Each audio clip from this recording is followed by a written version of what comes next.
শুভেচ্ছা স্বাগত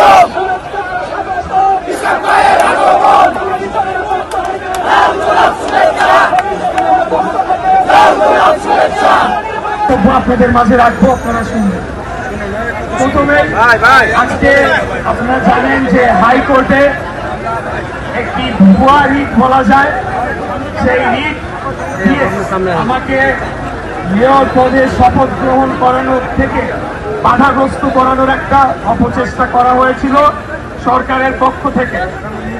এই বিষয়ে আমাদের দলের মত যে সব শেষে গিয়ে আইনের শাসনের বিজয় হয়েছে, আইনের শাসন প্রতিষ্ঠা হয়েছে এবং যেহেতু আমরা আইনের শাসনের প্রতি শ্রদ্ধাশীল, আমরা আশা রাখবো যে বর্তমান অন্তর্বর্তীকালীন সরকার আর একদিনও কালক্ষেপণ না করে অবিলম্বে আদালতের রায় বাস্তবায়ন করার মাধ্যমে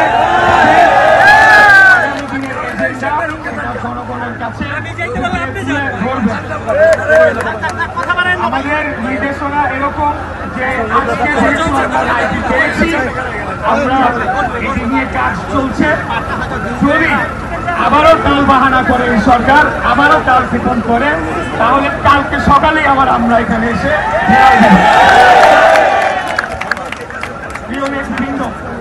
দ্বিতীয় বিষয় হচ্ছে, আপনারা জানেন যে আমাদের এই কর্মসূচিগুলোর ফলে চরম জনভোগ সৃষ্টি হয় এবং জনগণ দুর্ভোগে পড়ে, রাস্তায় ঘন্টার পর ঘন্টা ট্রাফিকে তারা আটকিয়ে থাকে এবং নাগরিক বিভিন্ন সেবা থেকে তারা বঞ্চিত হয়।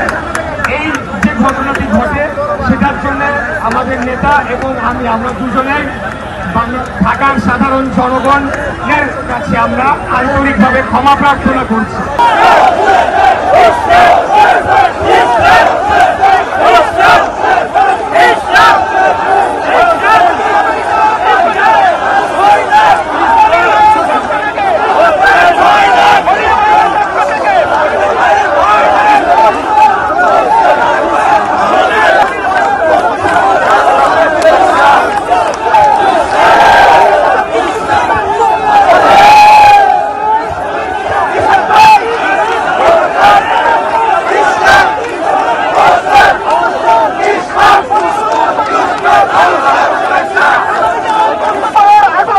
Let's